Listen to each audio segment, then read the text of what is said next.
Olá, seja muito bem-vindo a mais um O Varejista. Eu sou Rodrigo Maia, CEO da GoNow1, uma empresa do Gouveia Ecosystem. E hoje, como sempre, a gente vai falar de varejo, consumo, distribuição, hospitalidade, ambiente de negócios, mas com foco muito grande em gestão de pessoas e liderança. E para isso eu trouxe hoje uma das pessoas que tem mais crescido exponencialmente, não só nas redes sociais, como no mundo corporativo como um todo, com esse tema. É mentor do G4 Educação, é uma pessoa muito seguida na internet, com certeza você conhece muito e já ouviu algum reel, algum conteúdo dele justamente sobre esses temas. Então eu trouxe Marcelo Toledo aqui para conversar com a gente. Estou muito feliz de ter você aqui no programa. Então, primeiro de tudo, obrigado pela sua presença. Eu que agradeço, prazer estar aqui. Obrigado pelo convite. Então, eu queria fazer uma conversa com você para todo mundo acompanhar freestyle, assim. Hoje eu estou sem o computador e eu queria saber, assim, posso tocar em assuntos polêmicos, que são aqueles que você traz na rede? Sim. Posso te fazer aquelas perguntas assim, olha, aquilo que você disse e a gente fazer um conteúdo que a gente pode, assim, usar Esses são bastante. os melhores. Esses são os melhores. Então, vou começar leve. Vou começar dizendo assim, quem é o líder hoje do presente que se prepara para o futuro? Ou melhor, vou tirar o quem é. Quem deve ser? Quem o líder deve ser? Como é que ele deve agir hoje, com tudo que está acontecendo no presente e já se preparando, claro, para os próximos passos? Uma pergunta ainda mais genérica para a gente depois especificar. O líder, ele precisa dominar seu ego. Essa é uma das coisas mais importantes, porque quando você se torna líder, você tem toda aquela emoção de ter virado líder, de estar à frente das outras pessoas. Essa é a grande verdade, a gente sente isso. Agora, ser líder não é isso. Ser líder é servir. Ser líder é dar exemplo, é criar uma visão, é fazer as pessoas te seguirem por algum tipo de admiração. E isso é ser líder. E gestor? Gestor é a gente saber planejar, é a gente saber bater o bumbo todos os dias e assistir o resultado vir. Continua. Então, quando a gente junta essas duas peças, no fim das contas, o que a gente quer de um líder é que ele seja uma dualidade entre uma pessoa que colabora com os outros, uma pessoa que tem people skills, que a gente chama, que é uma pessoa sociável, é gostoso de trabalhar com aquela pessoa, mas ela não abre mão da entrega do resultado. O líder, ele precisa entregar resultado. Não é questionável isso. É uma obrigação. Tanto que o que a gente vê muito no mercado é o oposto. São pessoas que não entregam resultado, mas pessoas que são boas e por serem boas elas não incomodam, então elas vão ficando. Só que são pessoas que já envelheceram, no sentido de que caducaram. A empresa cresceu e a pessoa não acompanhou.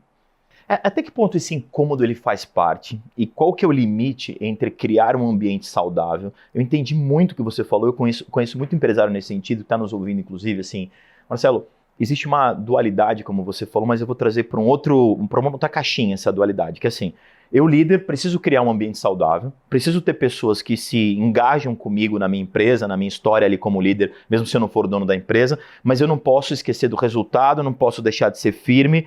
Então, existe um limite ali entre você ser firme e, vamos chamar assim, desconstruir um ambiente saudável e ser firme e construir um ambiente saudável. Onde mora esse equilíbrio, se é que ele existe? Tudo isso é cultura, né? Qual é o tipo de cultura que a gente quer construir dentro de uma empresa? E eu digo que não infringindo a lei, tudo pode. Então significa que não tem cultura certa e errada. Tá. Agora, você pode usar a ferramenta cultura para o bem e para o mal. Quando você trabalha, por exemplo, num ambiente onde não existe cobrança, as pessoas testam os limites, só que não para cima, ela testa para baixo. Então eu olho para o lado e falo, pô, o Rodrigo está trabalhando muito menos do que eu, ninguém está falando nada para ele, eu estou trabalhando muito mais. Por que eu vou trabalhar mais? Logo, eu vou nivelar por baixo. Então eu vou nivelar por quem está fazendo o mínimo, porque eu não vou fazer mais. E a pessoa faz isso meio inconsciente?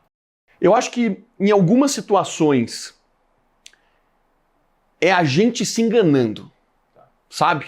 É a gente falando assim, cara, eu quero progresso, eu quero crescer, eu quero me desenvolver, mas eu vou fazer o mínimo necessário para isso, vou tentar dar uma de esperto. Só que a gente sabe que pra gente assim não tem muito futuro. Uma hora a casa cai, uma hora você não progride, uma hora você vai chegar numa insatisfação tão grande que você vai entender que a única coisa que vai te levar adiante é você estudar, se preparar, entregar mais resultado e ser uma boa pessoa que colabora com todo mundo. No fim das contas, é isso que a gente busca, sabe? E aí, para você incomodar esse tipo de pessoa e a pessoa ter não sei se de forma consciente, mas para que a pessoa tenha essa moção, ou seja, que ela queira vir todo dia trabalhar, que ela queira trabalhar, não é o mais horas no quantitativo, mas principalmente no qualitativo. O que hoje o líder tem que fazer para conseguir gerar essa moção das pessoas, essa vontade, essa motivação, esse desejo das pessoas, sem destruir, por exemplo, a cabeça das pessoas? Já já eu quero falar com você de burnout, mas mais para frente. Como é que o líder consegue fazer isso hoje? Porque as teorias são muitas aí nas redes sociais, né? O que tem de gente querendo dizer como fazer, nossa senhora, é um a cada segundo chega alguém lá para você. Mas como eu sei que você estuda muito isso e você tem a prática, daqui a pouco a gente vai falar da sua carreira também, como é que você orienta hoje uma pessoa a conseguir fazer isso no liderado? Cara, é uma excelente pergunta. E eu acho que uma das maiores travas é a gente não se conhecer. É o processo de autoconhecimento. Quando você lida com pessoas, é sua obrigação entender de gente. E quando eu falo entender de gente, não é entender do outro, é primeiro entender de você. Quem é você, o que você gosta, quais são os seus hábitos, qual que é a sua história, o que te trouxe até aqui, o que te estimula, o que não te estimula, qual que é o seu sonho. Se você não tem um sonho, como é que você vai ajudar um liderado seu a descobrir um sonho, né? Então, eu acho que quando você cria o autoconhecimento, você começa a domar o seu ego. Você começa a deixar de escutar as vozes que diz para você fazer coisas que não estão alinhadas com os seus objetivos. Né? Se o meu objetivo é me tornar cada vez mais saudável, cada vez mais atlético, me alimentar melhor, me hidratar melhor, dormir, para eu ter produtividade e alta performance no trabalho, então por que eu vou comer porcaria? Por que eu vou deixar de treinar? Por que eu não vou fazer as coisas que eu deveria estar fazendo? Todo mundo tem consciência do que precisa fazer, mas por que muitas pessoas fraquejam? Porque resolvem escutar as vozes que não estão alinhadas com o que você quer. E a gente está o tempo inteiro se boicotando. A gente está dando significado para as coisas. Então, hoje eu não vou treinar porque eu estou muito cansado, então vai ser melhor eu descansar. Não, não vai. O seu compromisso era treinar todos os dias. Vai lá e faz o que precisa ser feito. Eu acredito muito na mentalidade de atleta. Eu fui atleta, você foi atleta. A mentalidade do atleta, ela não questiona a planilha. Não questiona, não existe conversa. Não existe esse negócio de eu tô cansado, de eu não vou fazer isso, hoje eu não vou, hoje eu mereço um Netflix com sorvete. Não existe essa possibilidade, porque não tá na planilha. Quando a gente chega nesse patamar... É exatamente isso. Cara, quando a gente chega nesse patamar, a gente não tem mais técnico, né, Rodrigo? Esse é o lance, você é seu próprio técnico. Se você te tratar com amor e conforto e só coisas que vão te deixar tranquilo na paz, meu irmão, você não vai progredir porque você vai entrar na zona de conforto. Mas para completar essa pergunta aí, claro, a sua resposta nesse sentido, esse lance da zona de conforto que você citou, uma coisa que eu quero muito te perguntar assim, as pessoas entendem que tem que sair da zona de conforto, mas quando elas saem da zona de conforto, seja ela com ou não mentalidade atleta, mas eu concordo com você, quem tem essa mentalidade já sai um pouco na frente no sentido da disciplina, vamos chamar assim, mas aí quando você tira a pessoa da zona de conforto, ela se perde, Marcelão. Ela se perde, cara. Você tira ela da zona de conforto, ela olha pra você e fala assim, não, nossa, isso é um abuso. Não, você tá pedindo pra gente vir trabalhar todo dia? Você tá pedindo pra um horário a mais? Mas e minha vida e tudo? E aí a mesma sociedade da internet, vamos colocar assim, que entrega que ela tem que conseguir os objetivos dela, essa mesma sociedade da internet entrega pra ela que ela tem que viver as coisas simples da vida. E aí ele ouve as duas pessoas, ou ela, né, ouve as duas pessoas, essas personas aí da internet, e na verdade eu acho que elas não sabem pra onde seguir, entendeu? É aí que a referência é fundamental na sua vida. Porque nenhum dos lados está errado, ninguém sabe qual que é a grande verdade aqui. Mas a gente sabe que o esforço e a experimentação vão te dar progresso. E o progresso tem uma relação muito íntima com a felicidade. Se você está estagnado na sua vida, em qualquer campo que seja, no campo profissional, no campo pessoal, nos relacionamentos, nas suas amizades, se você está sem progresso, sua vida começa a ficar chata. Então é importante nesse momento o líder saber inspirar através de uma conversa. Porque quando eu sento com você aqui, é meu papel dar para você perspectiva. Rodrigão, cara, ano que vem a empresa provavelmente vai estar o dobro do tamanho. Você tem um potencial enorme. O que você quer para o ano que vem? Para onde a gente vai se preparar? E o seu sonho é que vai calibrar os seus hábitos. Então se você puxar muito a barra para cima, maravilhoso. E eu vou falar, o que precisa para a gente chegar lá então, Rodrigo? E aí você vai falar, puta, eu preciso fazer isso, eu preciso me preocupar com isso, eu não posso fazer mais isso, eu preciso perder esse hábito que mais me faz mal. Então o trabalho do líder é um trabalho que muitas vezes você olha à distância e você fala, nossa, que natural ele fazendo isso. Mas isso dependeu de muitas e muitas conversas para você conseguir colocar uma pessoa num estágio onde ela se automotivou. Porque eu não acredito nesse lance de que você consegue motivar alguém. Mas a minha conversa pode fazer você mudar as suas ideias e fazer com que você se torne motivado pelo sonho que você está construindo. Ou seja, eu preciso ativar no outro o sonho dele para que o sonho dele motive, e não ele se motive pelo que eu falo necessariamente para ele. Exato. Você é uma inspiração. Ele precisa te usar como uma inspiração e não como uma cópia. Tá. Ele precisa entender que o DNA dele é único e é isso que faz ele ser diferente. Ser diferente não é forçar fazer algo que não é seu. É exatamente o contrário. É se apropriar do que é seu e ter a verdadeira coragem de ser quem você é. O problema é que a gente tem medo de ser julgado. E a gente tem medo de mostrar quem a gente é. E você sabe que, medo de ser julgado e mostrar quem a gente é, você sabe que nesse momento que estão assistindo a gente, tem gente assistindo a gente agora, seja nesse horário que a gente passa agora toda quarta às 9 da noite, seja no dia da reprise, sábado e domingo a gente passa também, na sexta, seja no YouTube, se a pessoa está acessando agora, assistindo, tem gente falando desse jeito, esses dois aí, tô com um papo de coach. Esse papo de coach que comigo não pega. Não, o Rafael que tá gravando aqui, a gente, o diretor aqui, riu agora, porque ele deve estar também, talvez, imaginando esse papinho de coach aí. Cara, eu acho muito louco quando as pessoas começam a falar isso, porque, claro, existe alguns coaches, e eu não tenho aqui que julgar, cada um faz o trabalho que quiser, cada um adere ao trabalho que quiser, quem sou eu aqui para falar o trabalho de alguém? Mas o ponto para você é, o que é esse papo de coach que as pessoas falam tanto? E por que as pessoas têm esse preconceito? Eu acho, já adianta a minha opinião aqui, que na verdade isso é medo e a pessoa foge. Mas depois eu posso até especificar o que eu quero dizer. Isso é insegurança. Óbvio que é insegurança. Porque quando eu falo sobre sair da zona de conforto, eu estou falando de dor. Porque sair da zona de conforto, mudar, significa deixar para trás pessoas, deixar para trás hábitos. Mas como é que isso se dá, de fato, no nosso corpo? Aí a gente precisa entender a fisiologia, porque o nosso cérebro ele é composto por conexões neurais. Toda vez que a gente aprende algo novo, eu estou formando uma conexão neural. Sinapses. Todas as vezes que eu estou repetindo, essas conexões ficam cada vez mais fortes. E toda vez que eu deixo de repetir um hábito, ela vai enfraquecendo. Então aquele lance, você foi jogador de futebol, jogou pra caramba. Se você ficar 10 anos sem jogar, não é que você vai esquecer como é que joga futebol. Você ainda vai ter habilidade, mas você não vai ser tão bom quanto o seu auge. Porque as conexões neurais não estavam lá. Então, as pessoas pegam e falam assim, poxa, eu quero chegar naquele objetivo. Mas ela não aprende nada de novo, então as conexões neurais continuam as mesmas. Uma pessoa normal pensa 60 mil vezes por dia. O problema, e que elas não sabem, é que 90% desses pensamentos se repetiram no dia anterior. E no dia anterior. Significa que a gente pensa exatamente a mesma coisa e a gente pensa no passado, porque nosso cérebro é um banco de dados do passado, então eu vivo mais no passado do que no presente ou no futuro. Se eu penso sempre as mesmas coisas, eu tenho sempre os mesmos hábitos, eu sinto exatamente as mesmas coisas, o resultado é previsível. Você não vai ter nada de diferente na sua vida do que você já teve.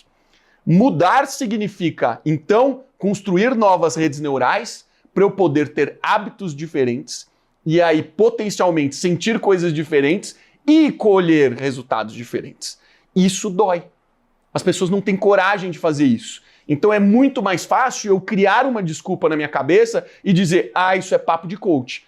Não tem problema nenhum você achar que é papo de coach, mas a gente tem que ser honesto com nós mesmos. E a gente tem que fazer a seguinte pergunta, eu estou onde eu gostaria de estar? Eu estou satisfeito com a minha situação atual? Ou existe algo que eu poderia fazer a mais? Essa mesma pessoa é a pessoa que volta para casa, vamos supor, trabalhando, seja lá no setor que for, ela volta para casa 6, 7, 8 da noite, tanto faz, e ela reclama da vida dela.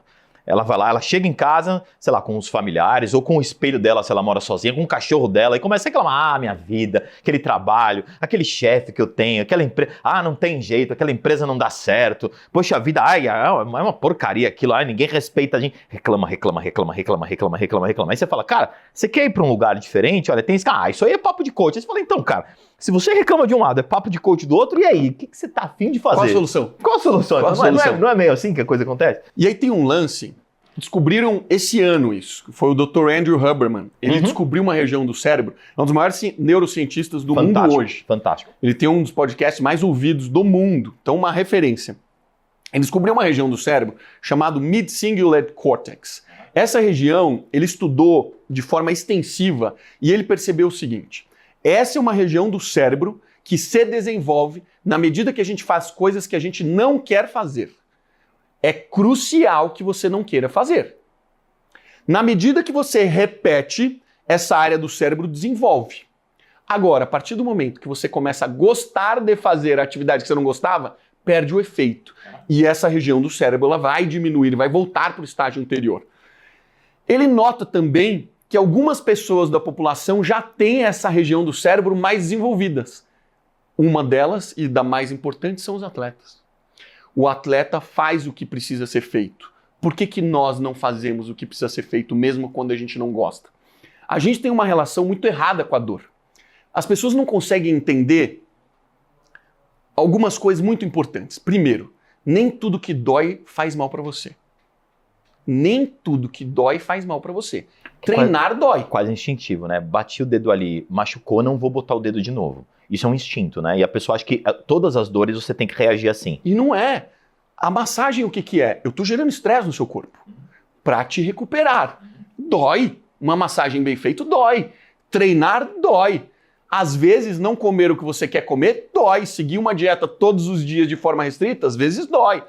Então a gente precisa quebrar esse entendimento de que dor é ruim. Não. Muitas das dores que a gente tem são as que vão promover maior crescimento na nossa vida. Nem chegamos ainda no emocional, dos traumas e etc e tal.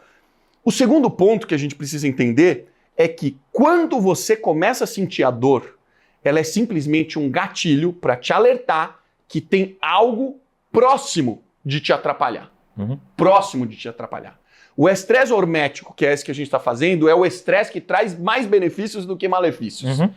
Quando a gente ultrapassa esse patamar, eu estou chegando num nível de dor que aí é maléfico. Aí não é bom. Aí eu vou entrar em burnout, aí eu vou gerar um estresse na minha vida, aí eu vou ficar ansioso e etc.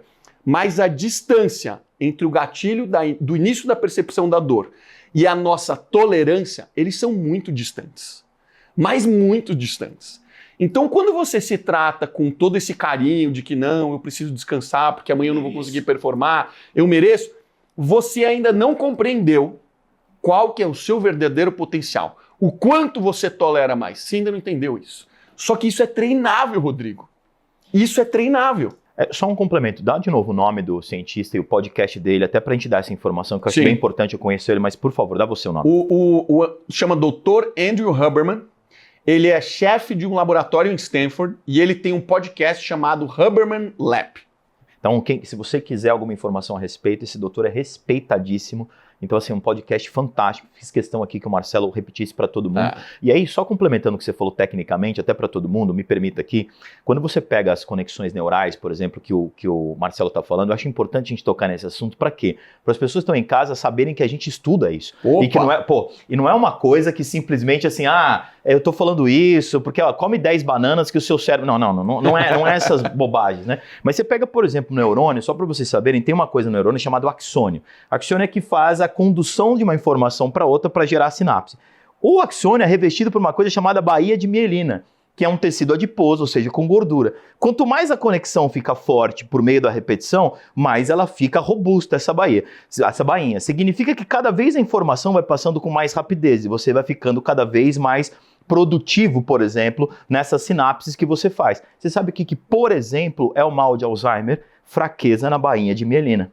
Olha só, é técnico isso. A isso. alimentação na infância também. A alimentação ela não desenvolve a bainha de mielina. Porque se você não desenvolve isso, a velocidade de passagem de informação para um neurônio para o outro, que vai gerar a sinapse vai diminuir. E aí você pode gerar esse tipo de transtorno. Olha onde chega isso. E assim, é um problema, porque você pega pessoas que não tiveram desenvolvimento cerebral de acordo com o que a gente espera fisiologicamente, ela vai ter uma vida complicada, porque ela vai ter muita dificuldade de ganhar conhecimento e formar novas conexões neurais. E aí eu vou trazer uma primeira polêmica para você. Teve um vídeo que eu vi que você fez, inclusive de um podcast, se eu não me engano, lá do G4 Educação, é que me falha o nome agora do empresário que falou, que ele falou assim, Charles. O Charles, obrigado. Virou meu amigo, Charles. Então, conhece, aí eu conheço que eu É digo o assim... economista sincero, ele é super famoso Isso. nas redes. Aí ele vai lá e fala assim, eu quero que você pegue um desses caras que deram certo, que se eles ficavam acordando 5 horas da manhã, igual o Marcelo Toledo faz, 5 horas da manhã... Ele falou tudo que eu faço. Exatamente. 5 horas da manhã pra entrar naquela banheira de gelo, não tinha um que fazia isso e dava tudo certo. E meditar. E meditava casa do caramba que meditava porra nenhuma, não sei o que, E ele falou, e eu vi o seu comentário em cima disso. Mas eu queria que você comentasse essa história, porque tem gente que fala assim, pô, você acha que... E eu falo assim, ó, não é a banheira de gelo que vai te dar o sucesso. Não é a banheira de gelo que por um passe de mágica vai chegar e vai falar assim, já que eu entrei na banheira de gelo às 5 da manhã, haverá uma justiça cósmica que me dará um sucesso. Não é esse o ponto, né? Não é. Então eu queria que você falasse dessa história, dessa banheira de gelo, dessa polêmica, dessa fala aí do Charles, porque eu acho que é uma coisa que vai ser muito útil para todo mundo. O Charles Wicks, pô, cara feraça, um baita produtor de conteúdo, foi um cara do mercado financeiro, ganhou dinheiro e hoje ele ajuda, ensina as pessoas. Tem um dos podcasts mais escutados de negócio também, tá indo super bem. O Charles faz esse comentário e eu concordo com ele. Porque no fim das contas ele tá falando assim, cara, no passado as pessoas estavam cagando para isso. Elas não ligavam para a saúde delas, elas se concentravam em uma coisa, ia lá e fazia dinheiro. Só que quando ela olhava e prestava atenção no ambiente, ela falava, eu perdi minha esposa, eu perdi meus filhos, eu não vi meu filho crescer, eu perdi a saúde, engordei, agora eu tô com doença crônica. Ou seja, eu abdiquei de tudo em busca de uma coisa, que era o dinheiro. Concordo, isso aconteceu demais. A minha crítica foi, sempre tiveram pessoas que faziam isso, porque eu sempre fiz isso. Fui atleta minha vida inteira eu fiz isso. Então, não pode generalizar. Segundo, a gente não precisa repetir os erros do passado. Porque nos comentários tinha um monte de gente, é isso mesmo, por isso que eu não treino, por isso que eu durmo pouco, por isso que eu tô cagando pra saúde, eu quero ganhar Adorou, a dinheiro. Justificativa chegou, né? Pô, o cara falou, perfeito, se encaixou. Eu não vou precisar sair da minha zona de conforto mais. Isso, então é isso que é o sucesso, né? Isso. Então, assim, fica polêmico porque o que eu quero dizer, assim, as pessoas acham que a vida é uma mágica. E tem uma coisa que eu ouço muito que, assim, você tem que fazer isso sem a garantia do sucesso. E isso talvez, para quem está escutando e chama isso aqui de papo de coach, é a hora que a pessoa dá uma travada.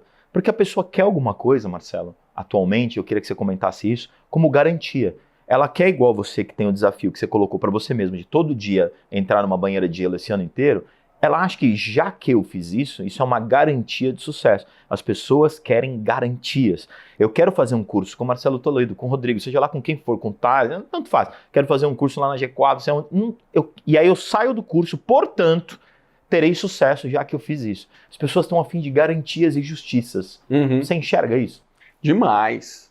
Eu acho que a gente vive uma pandemia pela busca do conforto. E isso é um problema.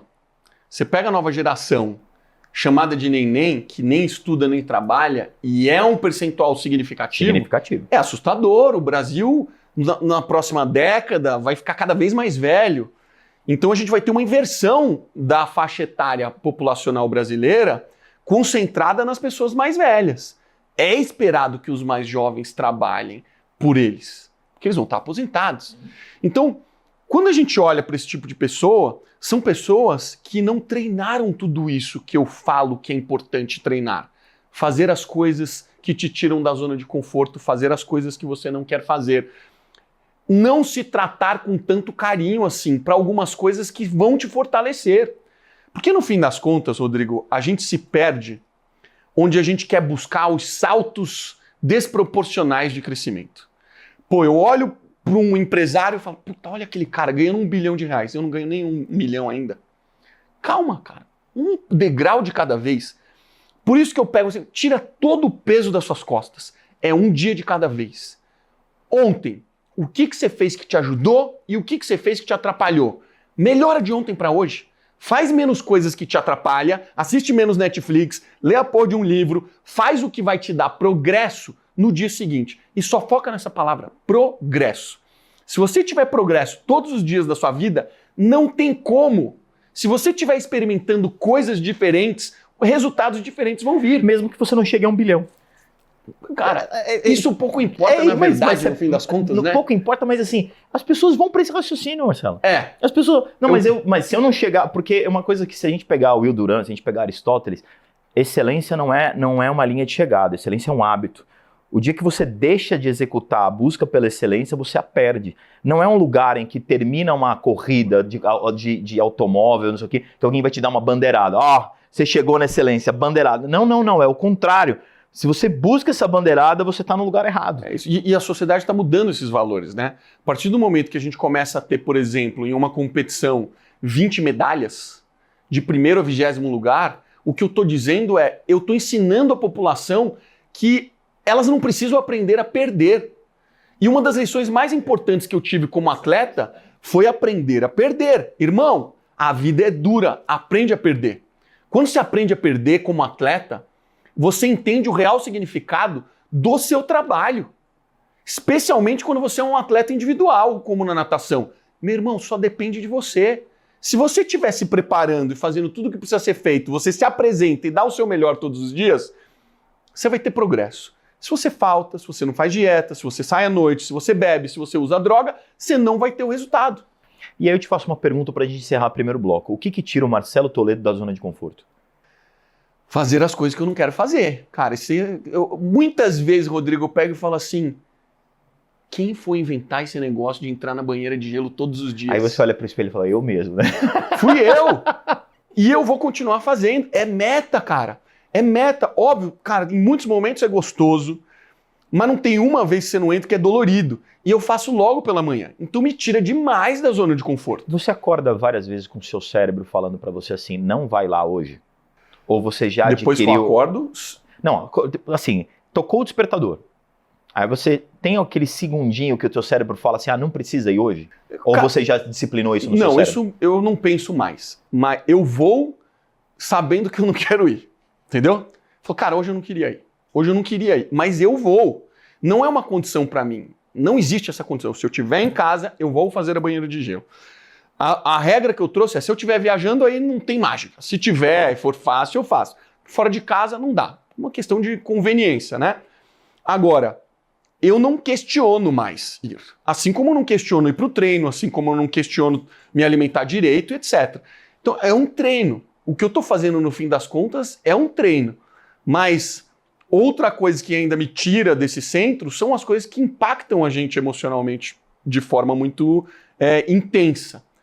E isso é o eterno aprendizado do autoconhecimento, porque a gente precisa entender o que impacta a gente. Tá. A gente vai para o intervalo rapidinho, eu quero falar com você de contratação da sua carreira, né? Para que você fale um pouquinho das empresas que você passou, hoje o que você está fazendo e qual a sua perspectiva de futuro, tá bom? Bora! A gente volta em um minutinho com o varejista, rapidinho, a gente já volta daqui a pouco.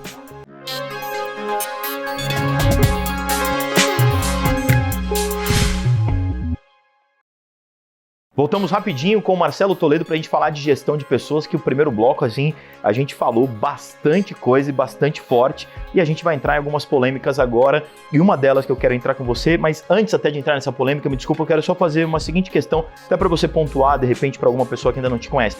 Fala um pouquinho da tua carreira até você chegar hoje como mentor do G4, por onde você passou, você foi CTO de algumas empresas grandes. Conta só um pouquinho disso, só para contextualizar quem está nos ouvindo, por favor. Bom, eu sou empreendedor há 25 anos, então já empreendi em diversos segmentos diferentes, empreendi em telecom, empreendi em fintech, empreendi em health tech, fui sócio do Nubank, peguei o Nubank no comecinho, até pré-IPO, entrei lá, tinha 150, 200 pessoas, antes de ser unicórnio, então ainda era uma empresa que poucas pessoas entendiam.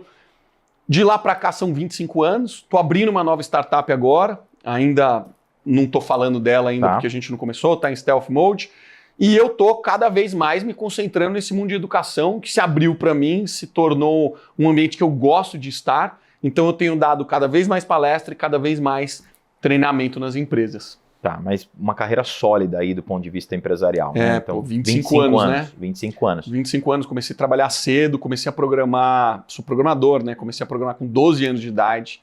Então sempre fui fascinado por computador, eu programo até hoje, amo construir produtos e fazer tecnologia, mas foram 25 anos até agora, e não parei, nas trincheiras, entendeu? Tomando porrada e passando por lugares... Pô, eu fui CTO da Oi, né, da área de inovação da Oi. Então, eu tive experiências que me ajudam a contrastar muito bem o que é o mundo de startup, o que é uma empresa como o Nubank, que de 0 a 7 anos chegou a quase 50 bilhões de dólares, o que é uma startup que está começando, como foi a Clivo, com só uma ideia, e aí levanta dinheiro, levantamos 10 milhões de dólares. Então, tudo isso fez parte da minha história e me ajudou a construir o método, né, que eu tenho hoje de gerir pessoas, de liderar, de construir empresas, de construir cultura nas empresas. E como é que contrata hoje, com esse conflito de gerações que a gente tem, agora os assuntos virão mais polêmicos? Você tem uma geração que muita gente chama de geração mimimi, você tem, que eu não concordo com esse termo, mas enfim, estou trazendo aqui que é o que se fala. Sim. Tem o conflito dessa geração Z/mimimi, que alguém fala com geração workaholic, que não, as pessoas não se entendem, e às vezes se lideram, seja um, seja outro. Como é que você entende hoje contratar alguém, desenvolver alguém, reter alguém, formar alguém ou, quando for necessário, demitir alguém? Eu acredito que essa geração está bem diferente e as pessoas ainda não entenderam que precisam aprender sobre como essa geração funciona. Por isso eu faço muita questão de conversar quando eu estou próximo dessas pessoas, para entender as cabeças, né? Elas pensam de forma diferente. E eu realmente acho que eles têm valores completamente diferentes dos nossos, que faz com que a gente ache que eles sejam mais fracos, mais frágeis, eles são mais ansiosos, eles querem crescimento mais rápido.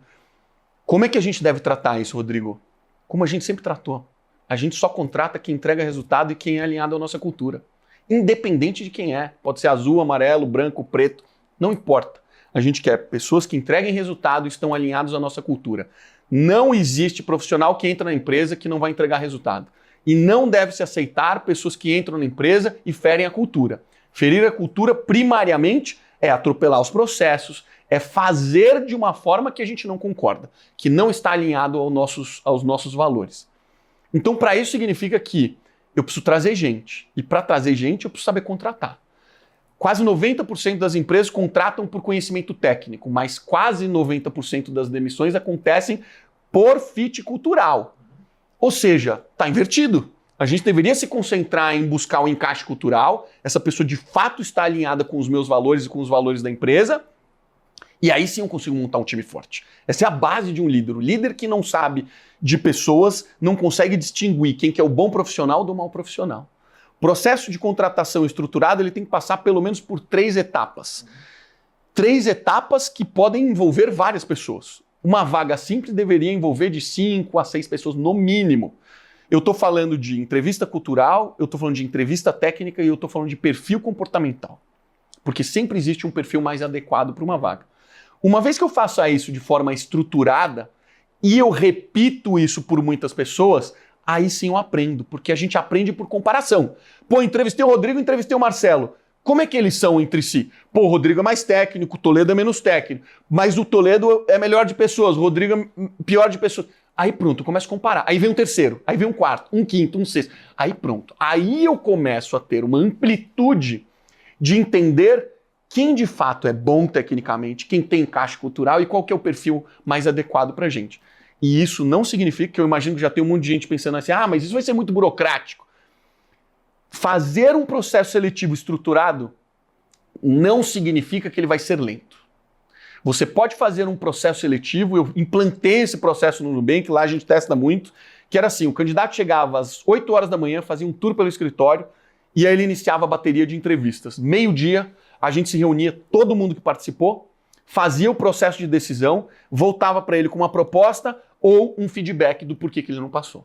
Ou seja, em 4 horas, você resolve um problema de contratação. E muitas vezes uma contratação nessas plataformas às vezes demora dias, semanas, para determinados cargos, meses para você fazer uma contratação. Meses para fazer uma contratação. Então é um processo cansativo para todas as pontas e acaba se perdendo no meio do caminho, não? Cara, eu acho que depende dos dois lados. Depende do que a pessoa está querendo e acho que depende do que a empresa está querendo. Porque um cargo mais alto, eu preciso ser mais cauteloso, porque o impacto que essa pessoa pode trazer na minha empresa pode ser muito grande, para o bem e para o mal. Imagina você trazer um COO que vai tocar boa parte da sua empresa e, de repente, essa pessoa chega com uma cultura completamente torta e começa a mudar tudo. Cara, isso é um problema. É muito sério isso. Então, Por que eu falei ali mínimo de 5 pessoas envolvidas no processo de contratação? Porque tem muito viés no processo de contratação. Muito viés. Sabe aquele lance de você olhar para a pessoa e falar, nem gostei, mas pô, você nem conhece a pessoa, como é que você não gostou? E a pessoa às vezes confia nesse feeling, né? Ah, não fui com a cara, o santo não bateu. É isso. Aí quando fala o santo não bateu, você fala, cara, tá tudo errado. Né? Tá tudo errado. Daí que o seu santo não bateu, calma, né? É isso. Agora, você vai trazer um diretor, cara, não é incomum. Por exemplo, no Nubank, cara, eu já não me lembro mais, mas deve ter sido alguma coisa em torno de 20 a 30 entrevistas. É muita gente. Entrevistado por todos os sócios, fui entrevistado pela diretoria, eu fui entrevistado headhunters, um americano que estava conduzindo a vaga, eu fui entrevistado por pessoas que trabalhariam para mim. Você vai contratar seu chefe, vai lá, conversa, vê o A, vê o B, vê o C, gostou de algum? Isso é interessante, né? E o que é raro, né, de acontecer. Muito raro não. Eu vi, assim, talvez uma vez ou outra, mas é bem raro mesmo. Bem raro. Bem raro. Bem raro. E aí eu vou entrar em algumas polêmicas aí do mercado de trabalho, eu vou tentar fazer uma coisa rápida para citar várias polêmicas. Você é contra ou a favor do home office?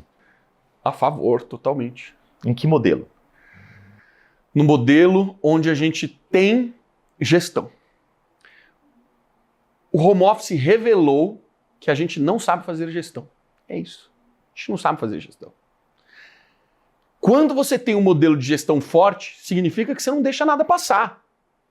Você está acompanhando o resultado, as coisas vão continuar exatamente do mesmo jeito. Agora, quando você não tem gestão, você não sabe se a pessoa está entregando o resultado. Agora, se você tiver rituais plantados nos dias certos, nas horas certas, você vai acompanhar o que precisa acompanhar, com o mínimo de esforço possível, e as pessoas não vão fraquejar. O problema é que as pessoas deixam as pessoas soltas e acham que o resultado vai vir. Mas pessoas medíocres testam o limite para baixo. E é o que acontece. Hoje eu não vou trabalhar, hoje de manhã eu vou ficar aqui só com o meu gato, vou ficar assistindo Netflix, o gestor nem vai saber. Não, foi mais difícil de fazer, que eu imaginava, demorou um pouco mais. Não, mas a gente sabe, a pessoa está fraquejando. Mas existe um movimento de grandes empresas querendo trazer de volta para o escritório essas pessoas, né? Por isso que eu estou te perguntando. Porque é o caminho mais fácil de resolver ao invés de mudar a cultura.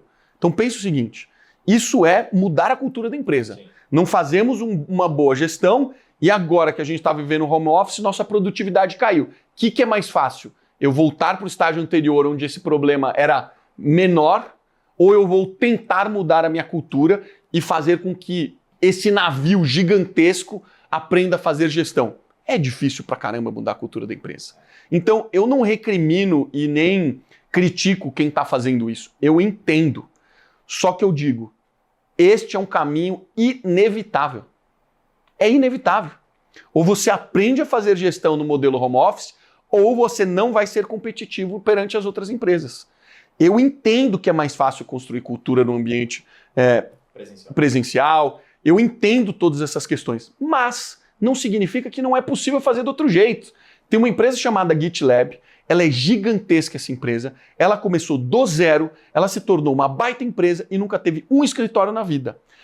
Todos os valores e a visão cultural dessa empresa está documentada no site deles. Qualquer pessoa pode entrar lá no GitLab, procurar sobre a cultura e vai explicar como é a cultura de uma empresa que trabalha 100% remoto. E funciona brilhantemente. Ou seja, não dá pra gente pegar um caso de que funciona brilhantemente home office e ter isso como verdade, nem um caso que funciona brilhantemente como presencial e ter isso como verdade. Tem muitos contextos, não dá pra cravar assim, olha, é isso ou é isso. O que você diz, pelo que eu entendi, é o home office não tem volta. Pra mim não tem volta. Não tem volta. Cara, porque é uma questão de competir. Se a sua empresa dá home office, a minha não dá home office, a gente paga exatamente a mesma coisa, o ambiente é exatamente igual, qual que eu vou escolher? Home office. Você perdeu. Óbvio que quanto mais empresas fazendo isso e quebrando essa barreira, você vai ter um movimento de todo mundo falando, realmente, cara, tá difícil, não vai ter mais home office. Mas sempre vai ter alguém que vai acreditar e que vai construir uma empresa em cima disso e você não vai conseguir competir com essas empresas. E às vezes é um Nubank. Só que um Nubank, ele rouba funcionário de todo mundo, porque ele cresce muito rápido. E aí você sofre.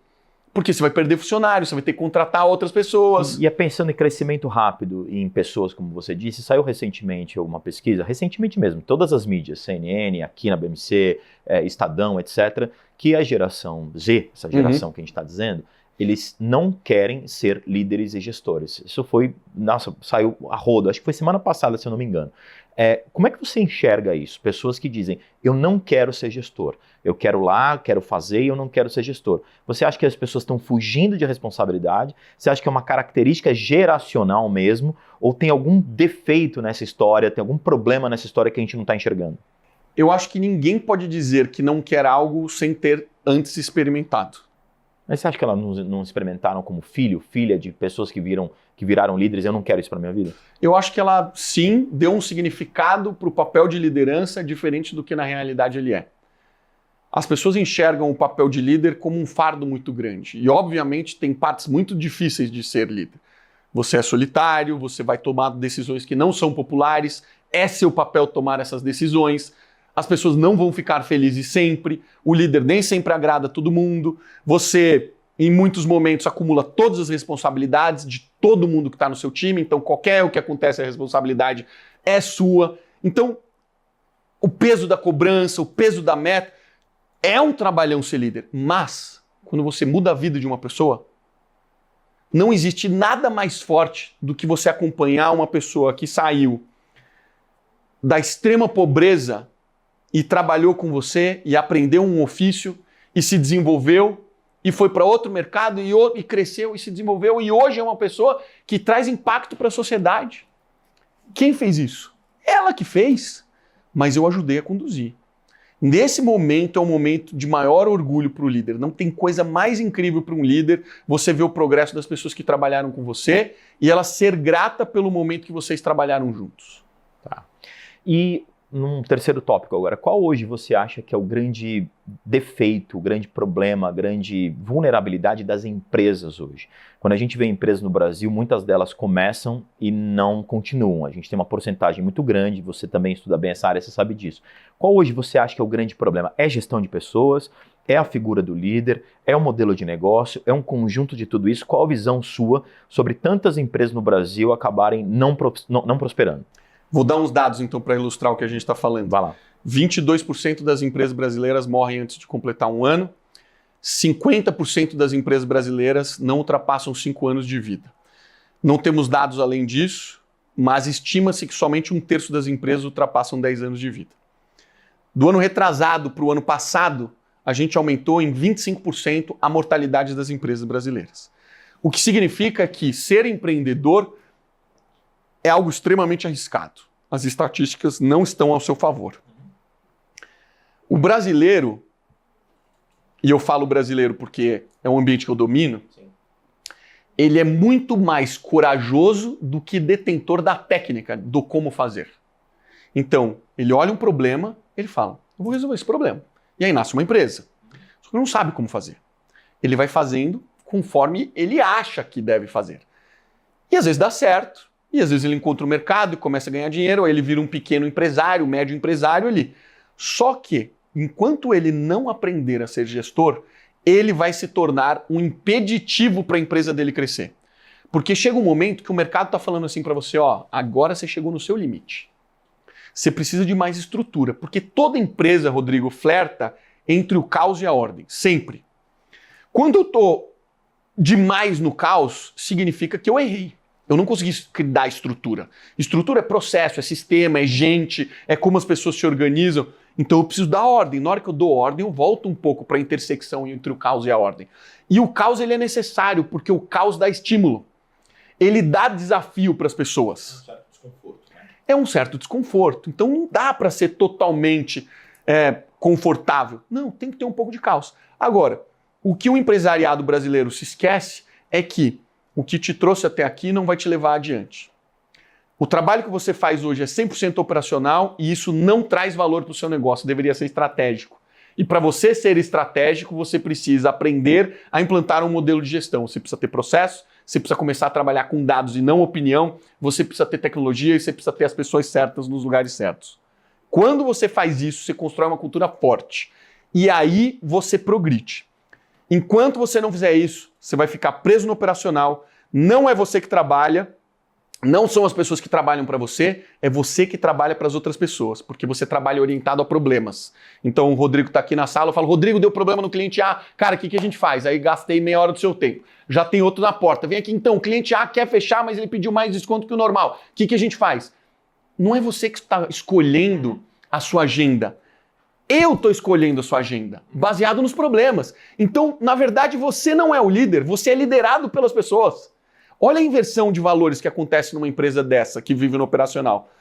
Isso é insustentável, porque vai chegar um determinado momento que você vai odiar a sua empresa, porque você vai falar, ser empresário é um saco, mas ser empresário é incrível, desde que você saiba como fazer. O lance é que você não sabe como fazer, então você fica no operacional. E aí um dos pontos que eu vejo dos empresários que sentam aqui para conversar comigo, e eles colocam isso como um ponto assim nevrálgico assim, de problema, é a área comercial. Uhum. E aí eu quero te dizer porque tem a ver com essa questão que você falou, o estratégico e o operacional, por exemplo. Como formar hoje uma área comercial realmente pujante, assim, né? Porque não tem jeito, seja serviço ou produto, no fim do dia todo mundo quer vender. Uhum. Quer vender aquilo que se propõe à empresa, serviço ou produto. Sim.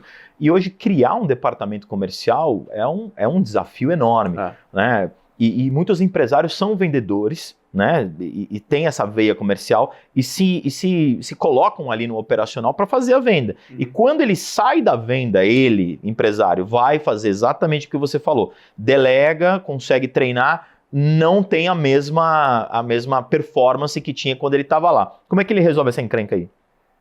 Cara, a área comercial precisa ter pessoas que são ambiciosas. Elas precisam querer bater a meta, elas precisam querer ganhar mais dinheiro. E eu preciso dar esse estímulo para ela. Tem muitas teorias que falam, tenha meta, não tenha meta, tenha bônus por venda, não tenha. Você vai encontrar teoria de tudo. Eu acho que as pessoas precisam ter estímulo. Então eu acho que se ela se esforça mais, ela precisa ser recompensada por isso. Agora, começa por trazer a pessoa certa, e a pessoa certa é uma pessoa ambiciosa. Não dá para você ter no comercial uma pessoa passiva. Uma pessoa que não tem ambição de crescer, de ganhar mais dinheiro, de querer bater a meta. Senão você vai ter uma área comercial que experimenta pouco e faz o mínimo necessário. Então, para mim, uma área comercial boa é a área comercial do G4. É uma máquina. Uma máquina. Uma máquina. O que eles geram de lead, o que eles processam de lead, ligando para as pessoas, marcando reunião, conversando, produzindo conteúdo para cada vez vir mais gente, é um negócio impressionante. Agora, é uma máquina que funciona, que testou tanto, já testou tanto, tantas campanhas, tantos pitches de venda. Eu já tenho na ponta da vírgula quantas ligações eu tenho que fazer para eu faturar R$1 milhão. Então, minha receita é previsível, depende do esforço que eu coloco. Então, na verdade, e como é que você forma pessoas para essa mentalidade? Porque, veja, quando você fala da ambição, eu vejo muitas pessoas com essa fome, né, com essa ambição. Mas na hora que ela se depara, por exemplo, com a realidade, eu vejo que muitas dessas pessoas, e estou dizendo porque tem área comercial na minha empresa, essa fome dá uma diminuída quando ele se depara com o desconforto, quando ele se depara com o desafio. Ele quer bater a meta, eu sinto que a pessoa quer bater a meta, eu sinto que a pessoa quer fazer esse dinheiro, que ela quer, mas quando ela vê todos esses processos que ela precisa para chegar na meta, ela vai recuando, ela vai recuando. Qual que é a sua dica para o empresário formar pessoas que já sejam ambiciosas, tenham essa fome, mas consigam enfrentar tudo isso? Eu acho que tem duas coisas. A primeira é trazer uma pessoa culturalmente alinhada ao que você quer. Isso é fácil de pegar numa entrevista. Só você entender a vida da pessoa e entender o que ela tem feito diferente. Ela tem colocado metas desafiadoras para ela? Ela aprendeu um novo idioma, ela fez uma viagem para um país diferente. O que ela fez? Se não tiver nenhuma das características que eu espero desenvolver nessa pessoa, eu não trago, porque eu sei que ela não tem fit cultural com a minha empresa. Então, primeiro é seleção. O segundo passo é a gente entender que a gestão ela é o motor do negócio. Não existe esse negócio de fraquejar. Se a meta hoje é a gente fazer 15 ligações, e isso é o necessário para você bater a meta no final do mês, 15 ligações vão ter que acontecer. E aí que vem o poder dos rituais, Rodrigo. Numa área de vendas, a gente tem que ter a daily. A daily é uma reunião diária que acontece todos os dias, no mesmo horário, onde as pessoas entram lá para se sincronizar. Então eu, como líder dessa área, eu vou estar conversando com cada uma das pessoas e estar entendendo como é que está seu pipe, como é que está para você bater sua meta hoje de 15 ligações, você precisa de alguma coisa, porque eu estou acompanhando todos os dias. Eu não vou deixar passar um dia. Se eu não tiver um modelo de gestão próximo, essa pessoa vai fraquejar, ela vai fazer 10 e amanhã já são 20, não são mais 15, porque acumulou 5 do dia passado, senão ela não vai bater a meta. Isso é gestão. Quando a gente tem um modelo de trabalho onde eu me enxergo como técnico, porque eu sou um técnico. Eu sou um técnico e o técnico precisa inspirar, estimular as pessoas e colocar elas para avançarem. É isso que eu estou fazendo. Eu não estou sendo um cara chato. Eu estou fazendo com que ela entenda que aquilo ali deveria ser o hábito dela. Não é fácil você fazer a pessoa entender que aquilo deveria ser o hábito. Quer dizer, não é fácil no sentido de que como você falou, é uma ação diária que eu, como líder, preciso fazer no meu liderado. É a gestão. E nas minhas coisas, ou eu começo a fazer por mim, ou eu nunca vou conseguir incentivar a pessoa a fazer pelo outro, né? Você sente que as pessoas hoje estão mais acordadas para essa realidade que você citou aqui, que eu completei, ou as pessoas ainda estão muito na teoria? No que exatamente você quer dizer? No sentido de entender que ou ela tem esse autoconhecimento e ela tem essas ações antes de cobrar o outro, não vai adiantar nada ela cobrar o outro. Isso que eu quero dizer. As pessoas têm essa consciência porque você treina centenas de empresários aí por mês. Eu acho que tem melhorado. Eu sempre faço perguntas, assim, intervenções nos meus grupos para entender como é que estão as pessoas. No começo era bem raro as pessoas levantarem a mão sobre autoconhecimento. Usualmente eram mulheres e poucas. Hoje eu já vejo que esse número aumentou brutalmente. São homens e mulheres que estão despertos para esse universo e que querem buscar cada vez mais, sabe? Mas ainda estamos num estágio muito raso, porque o autoconhecimento ele é um processo. Então significa que ele tem muitas camadas. A base da base do autoconhecimento é a gente se conhecer, e poucas pessoas de fato se conhecem. E depois que você se conhece, você precisa começar a olhar muito para os seus hábitos e fazer uma autorreflexão sobre o que são os seus hábitos mesmo e que você quer dar continuidade, e o que são os hábitos que você herdou do seu pai e da sua mãe, biológico ou não, que você aprendeu lá na infância, mas que você carrega até hoje. E quais são os bloqueios mentais e as travas mentais que você tem por crenças que foram plantadas lá atrás. E isso tem de monte. É aquela história que você falou, é a pessoa que olha e fala, isso aí daí é papo de coach. Sabe, cara, coach, coisa mais maravilhosa que tem. Então, mas aí eu já vi você falando algumas coisas, como por exemplo, espiritualidade. Eu achei muito interessante quando você falou isso, porque esse é um mito da gente conversar no mundo corporativo. Isso é um mito assim absurdo, né? E eu não tô falando de religiosidade, percebe? Eu tô falando de espiritualidade, são coisas completamente diferentes. Eu achei muito legal quando eu vi você falando da importância dessa questão da espiritualidade. E aí, quando a gente fala espiritualidade, deixando muito claro para todo mundo, eu tô falando de espíritos, ok? Espiritualidade, eu queria que você falasse um pouco disso nesse sentido do autoconhecimento. Porque esse autoconhecimento, ele não é só você, sou impulsivo, sou uma pessoa muito crítica, não é a pontinha do iceberg, a gente está falando de uma coisa mais profunda. Como é que você enxerga isso como uma das bases, por exemplo, que você citou para o autoconhecimento? Cara, eu enxergo que a gente precisa ser curioso. As pessoas não são curiosas. E você precisa ser curioso com as coisas certas. A primeira é você. Quem é você? Você pergunta para a pessoa quem é você, a primeira coisa que ela vai responder é: oi, sou Marcelo Toledo, tenho 42 anos, sou empresário. Isso não é você. Porque você tem uma história. Qual que é a sua história? E aí a gente tem que passar por algumas premissas, né? Não estamos falando de religião. A gente precisa entender que nós somos um corpo, dentro desse corpo habita um espírito. Então, se nós não somos o corpo, porque um dia ele vai embora, ele é alugado, fica o quê? Fica o espírito, fica a sua consciência. Então você é o quê? Você é sua consciência. Agora, quando a gente vem para o plano terrestre, tem um véu que nos blinda de lembrar do passado. Você não sabe quem você é. Você não sabe quantas vidas você teve. Meu entendimento é que todas as vidas, todos os espíritos habitam todas as instâncias a todo momento. Não existe esse negócio de morrer. Está todo mundo vivo, cada um na sua dimensão. Na hora que a gente sair daqui, a gente vai para uma outra dimensão. Então, quando você começa a entender que você não é o seu corpo e essa vida que você está tendo, você começa a entender, se prepara, que você vai ter muito tempo pela frente. Então, para que tanta pressa? Isso é muito legal, né? Para que tanta pressa? Porque pressa é diferente de velocidade, né? Velocidade, você conseguir se deslocar rápido, no sentido de errar rápido, no sentido de perceber o que está acontecendo e você saber a hora de mudar. Pressa você fazer isso com afobação e precipitação. As pessoas confundem um pouco isso, né, Toledo? É verdade. As pessoas confundem. Mas só voltando para a questão do autoconhecimento, eu acho importante a gente se manter nesse ponto, assim, a questão espiritual você citou. O que mais que você cita como grande dica para eu mergulhar realmente no autoconhecimento e não ficar só na superfície? Essa questão espiritual é um ponto que eu já tinha te ouvido falar, por isso que eu te perguntei. Como é que você faz esse exercício diário de autoconhecimento? A base do o autoconhecimento profundo, ele precisa de intervenção. Psicoterapia, por exemplo. É um tipo de intervenção. Você precisa de alguém te fazendo as perguntas certas. E Freud diz, né, que a gente aprende com o que a gente vai falando, né? Então, não é que você não sabe da história.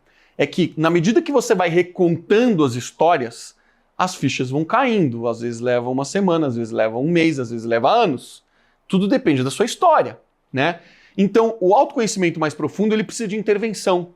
Porque ele precisa fazer provocações a ponto de que você pense em coisas que você nunca pensou. A base do autoconhecimento é a gente entender a síndrome do amor negativo.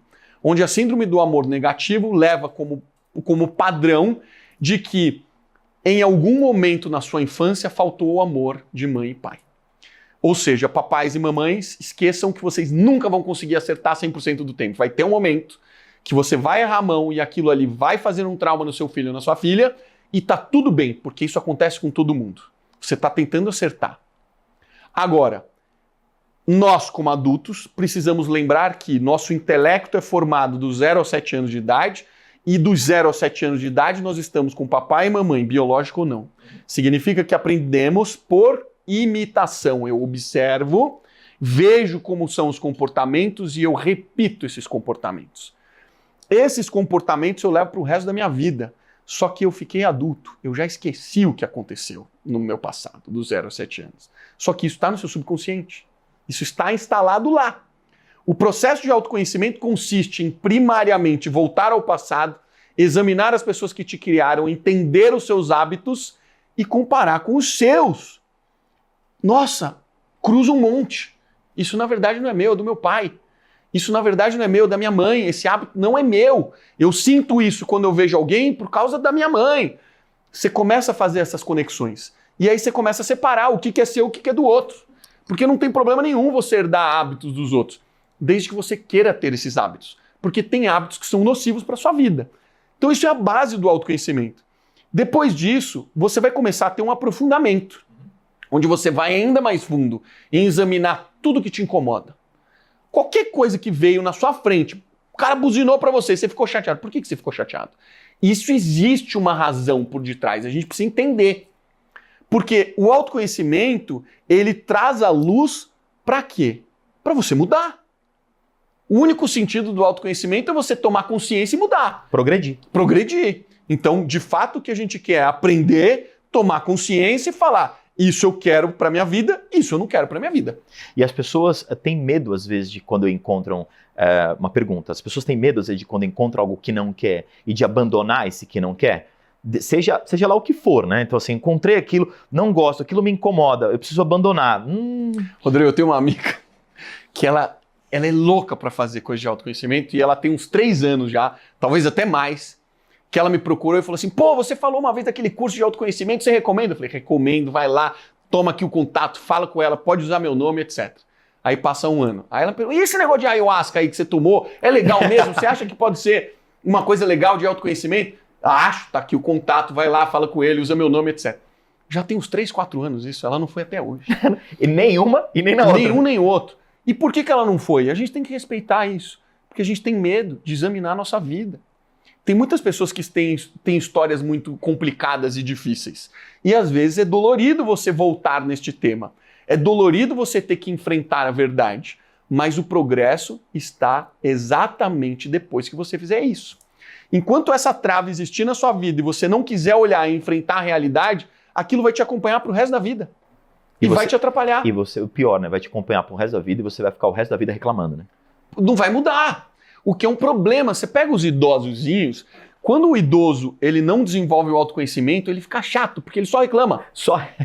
Outro dia eu encontrei um idoso bem velhinho, entrei no elevador assim, eu juro por Deus, Eu dou bom dia, boa tarde, boa noite, bom dia. Ele, tá um caos esse prédio, né? Eu fui passar não sei aonde, aconteceu isso, e é um absurdo, e não sei o que lá. Mas foi com uma vigorosidade tão grande que na hora que ele saiu, eu até me limpei assim, porque eu falei, meu, isso é muita energia negativa, pelo amor de Deus, né? Imagina você ser assim todos os dias. E detalhe, né? Você ser assim, idoso, vamos chamar assim, ou seja, perto de você ir embora desse mundo, independente do que vai acontecer depois e das crenças, e você ir embora reclamando, né? Marcelo, infelizmente acabou o segundo bloco. Eu já quero dizer para você que eu já estou te convidando para daqui uns 2 ou 3 meses a gente ver uma data, você voltar, para a gente tocar em mais assuntos, talvez fazer um programa só mais de autoconhecimento. Eu acho que a gente pode trazer, eu posso trazer algumas coisas também de contribuição da ciência cognitiva. Legal. E a gente pode fazer um programa só de autoconhecimento. Você topa? Topo, lógico. Vamos é um fazer tema que eu adoro. Vamos fazer um só sobre isso. Obrigado pela sua presença. Eu que agradeço, obrigado pelo convite. É isso. Foi demais. Esse foi o Varejista especial com Marcelo Toledo sobre gestão de pessoas. Foi excelente. Assista uma vez, 2 vezes, 3 vezes. Olha de novo. A gente vai separar alguns trechos para rodar nas redes, porque realmente foi uma entrevista incrível. Sou Rodrigo Maia, sou da Go Now One. Esse foi o Varejista. A gente volta no próximo programa, tá bom? Forte abraço a todos. Até Valeu. Mais.